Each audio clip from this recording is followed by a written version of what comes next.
Assalamualaikum pemirsa masjidku. Semoga Allah selalu melimpahkan hidayah dan taufiknya untuk kita semua ya. Nah, kali ini kita akan mengulas salah satu masjid bersejarah di kota Madiun pemirsa.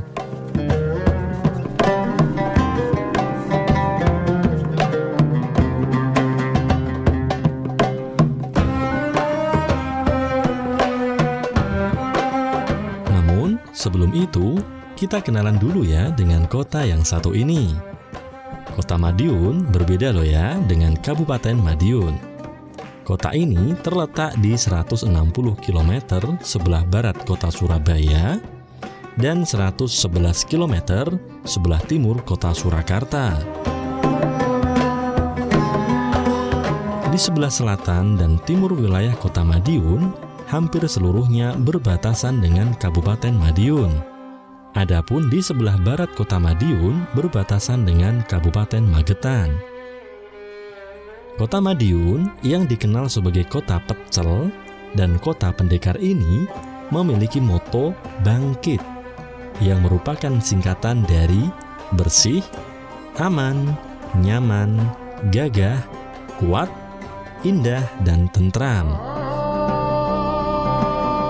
Adapun luas kota Madiun adalah 33,23 km persegi, terdiri dari 3 kecamatan dan 27 kelurahan, sedangkan jumlah penduduknya sesuai catatan sensus penduduk pada tahun 2017 sekitar 204.462 jiwa.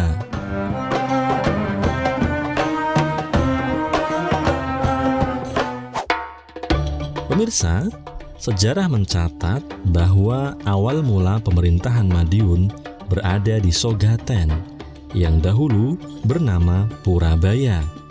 Namun, pada tahun 1575 Masehi, oleh Pangeran Timur, yang merupakan adipati kala itu, pusat pemerintahan dipindah di area hutan Wonorejo.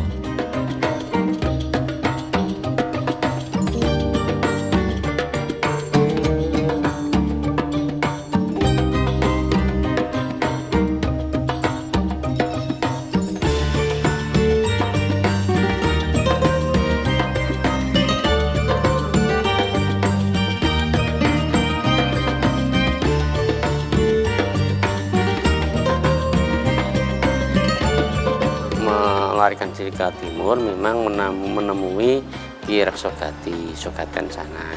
Pada waktu itu pemerintahannya sudah dipegang Ki Reksogati. Iya, Sogaten, cuma itu belum formal. Ya, setelah adanya Renggojumeno, karena Renggojumeno itu Pangeran Timur terah dari Demak Bintoro, akhirnya memberanikan diri. Renggojumeno itu menobatkan diri sebagai bupati yang sah dan resmi. Kalau sekarang de facto de jure itu. Jadi diakui oleh pemerintahan pada waktu itu. Dan kini, area tersebut berada di Desa Kuncen, Kecamatan Taman, Kota Madiun.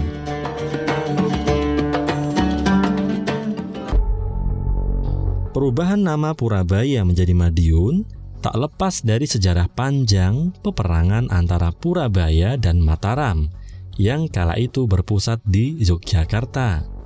Pada akhirnya, Mataram berhasil menaklukkan kekuasaan Purabaya dengan dipersuntingnya Raden Ayu Retno Jumilah yang merupakan putri dari Pangeran Timur oleh Pangeran Sutawijaya pada tahun 1590 Masehi.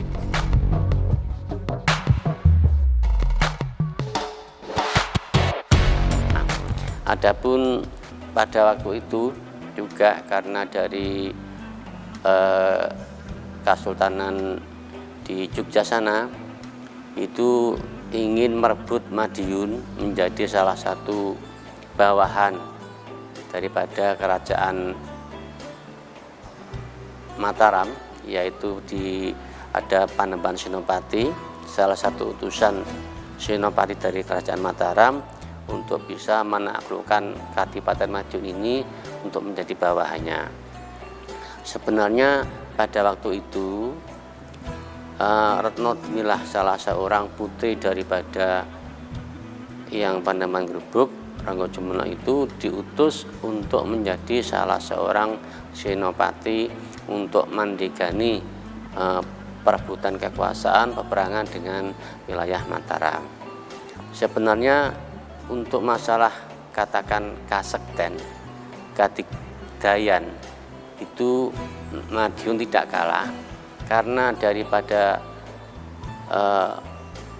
akal atau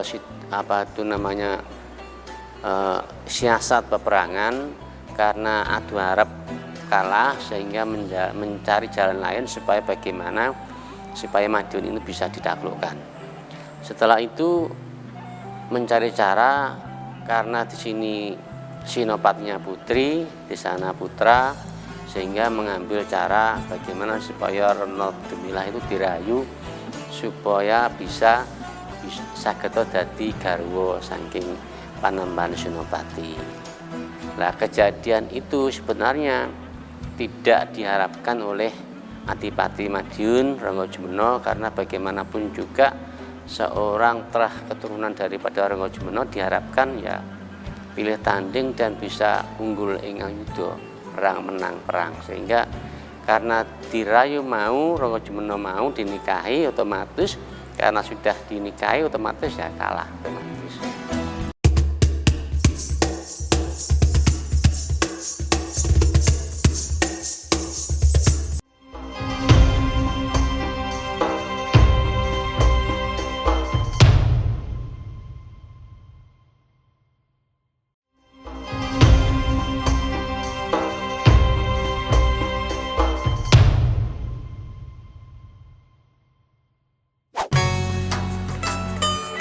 Pemirsa, Masjid Kuncen atau Masjid Nur Hidayatullah merupakan sebuah masjid bersejarah sekaligus menjadi bangunan cagar budaya karena memiliki nilai sejarah yang serat dengan pengembangan dan penyebaran agama Islam khususnya di kota Madiun.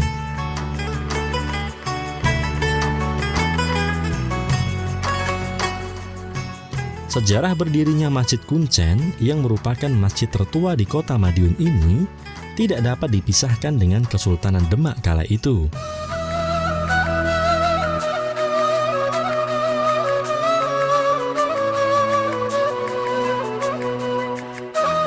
Setelah tampuk kepemimpinan dipegang oleh Sultan Hadiwijaya dan kemudian Sultan Hadiwijaya memindahkan pusat pemerintahannya dari Demak ke Pajang, di saat itu pula lah adik iparnya Ki Ageng Panembahan Ranggojumeno atau Pangeran Timur menjadi Adipati Madiun pada tahun 1568 hingga tahun 1586 Masehi.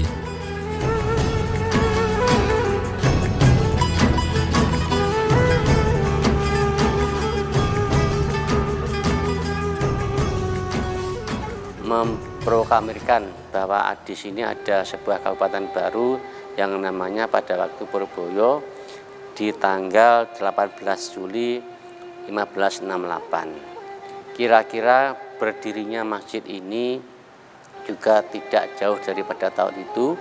Untuk itu para pesepuh dan para sejarawan mengambil kebijakan bahwa berdirinya masjid ini adalah di tanggal 18 Juli 1568 bersamaan dengan jumenengnya Pangeran Timur. Setelah Pangeran Timur jumeneng di sini sebagai adipati, berubah nama menjadi Ranggojumeno. Tetapi di daerah sini sendiri yang Panembahan ini terkenal dengan nama lain yaitu Panembahan Gubuk. Sehingga beliau yang di sini sering disebut juga yang Panembahan Gubuk. Jadi ada beberapa nama. Pada masa pemerintahannya, Pangeran Timur membawa misi penyebaran dan pengembangan ilmu agama Islam.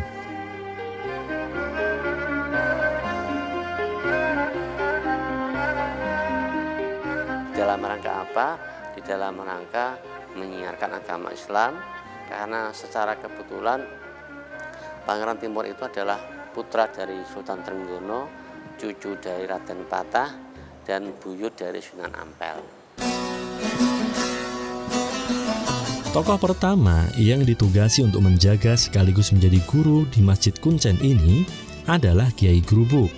Kemudian dilanjutkan oleh Kiai Semin pertama, Kiai Semin kedua, Kiai Semin ketiga, Kiai Semin keempat, Kiai Jodo, Kiai Muh Ngarib, Kiai Kasan Besari, Kiai Muh Marobo, Kiai Muh Mardi, Kiai Darsono, Kiai Sutopo, Kiai Karsono, dan Kiai Kuncono.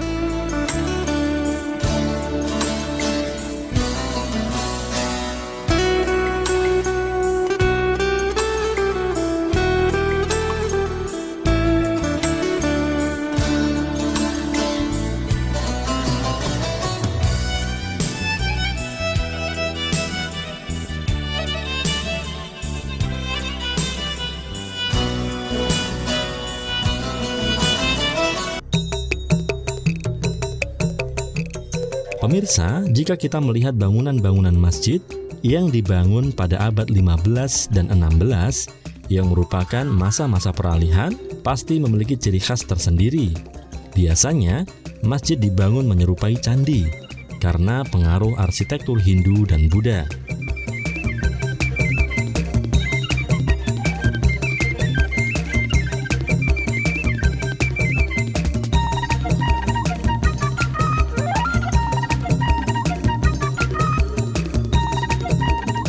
Dan pada saat itu, menara masjid belum begitu dikenal.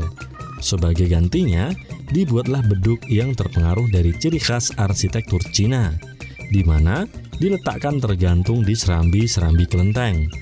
Sedangkan beduk di masjid berfungsi sebagai penanda waktu sholat tiba. Biasanya diletakkan di serambi-serambi masjid.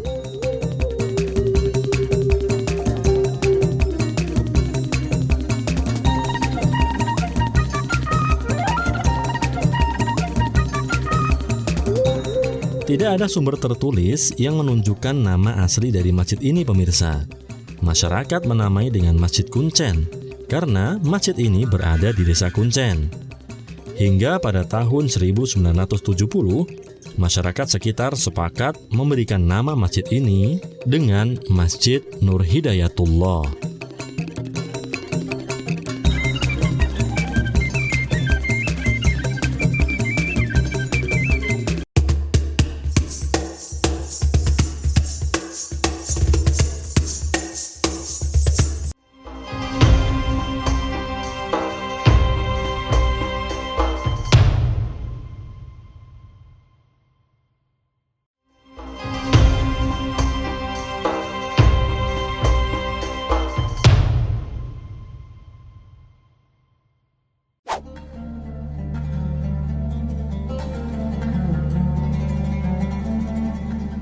Pada tanggal 17 April 2009, Masjid Kuncen dipugar untuk pertama kalinya dengan tidak mengurangi keaslian arkeologis masjid ini. Adapun bagian-bagian yang dipugar meliputi gapuro, pendopo,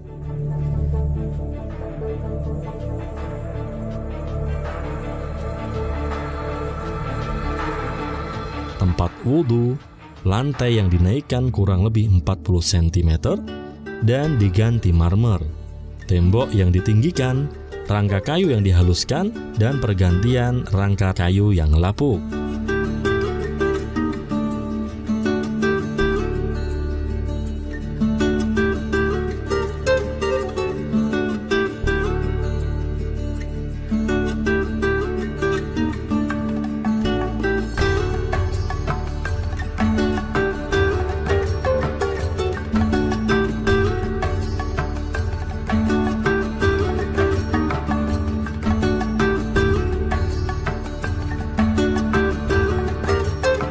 Karena dulu itu menggunakan pecok, orang lama itu kalau membelah kayu dengan pecok, sehingga kalau dulu itu ada tatal, sekarang sudah nggak ada tatal. Tatal itu sisa dari hasil pecok, itu namanya tatal. Kalau sekarang sudah tidak ada tatal, yang sekarang adanya gerajen.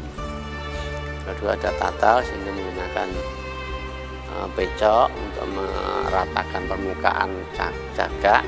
Karena pada waktu itu sudah terlalu lama sehingga agak diperhalus dengan pasah, namun toh juga guratan pecoknya masih kelihatan juga di cagak-cagak yang ada.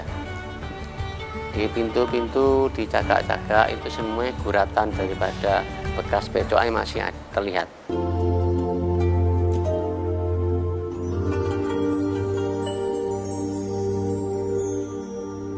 Masjid Kuncen atau Masjid Nur Hidayatullah ini pemirsa resmi ditetapkan menjadi cagar budaya pada tanggal 29 Juni 2010 oleh Wali Kota Madiun kala itu, yakni Haji Bambang Irianto.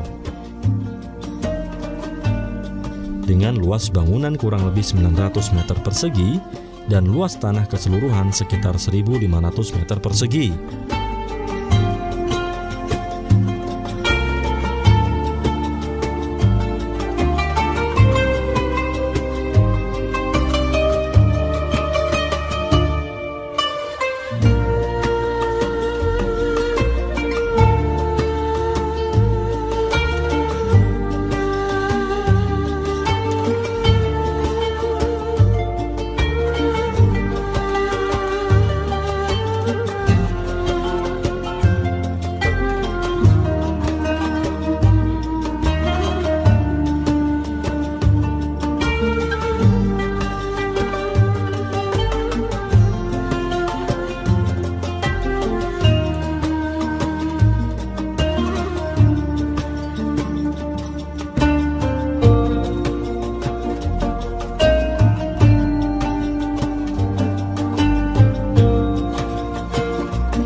Adapun denah dan struktur bangunan Masjid Kuncen ini pemirsa memiliki kemiripan dengan masjid-masjid bersejarah lainnya. Dari depan tampak terdapat gapuro, pendopo atau serambi,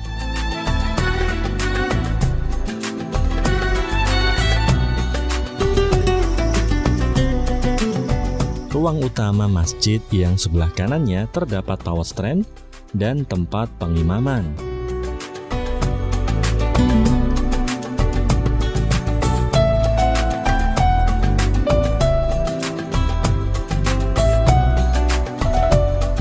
Kemudian, masjid ini memiliki 5 pintu dan 6 jendela.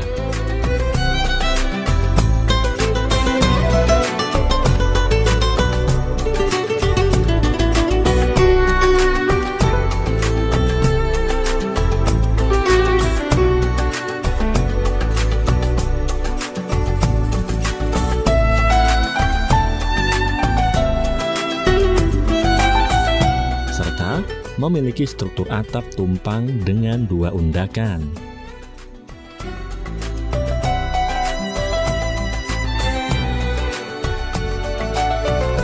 Selain bentuk bangunan yang masih utuh dan terawat, di Masjid Kuncen ini juga masih terdapat gentong padasan yang terbuat dari batu dan terdapat ukiran kaligrafinya pemirsa.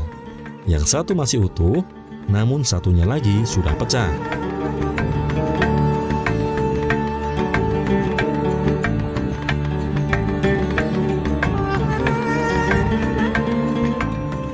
Selain sholat jamaah 5 waktu, untuk memakmurkan Masjid Kuncen ini, pihak takmir masjid senantiasa mengadakan kegiatan-kegiatan yang bermanfaat.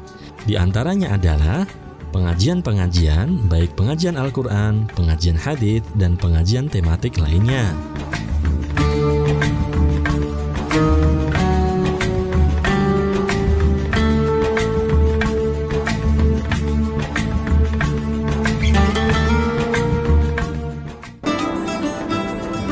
Demikian pemirsa masjidku dimanapun Anda berbahagia.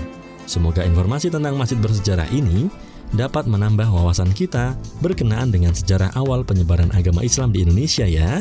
Wassalamualaikum warahmatullahi wabarakatuh.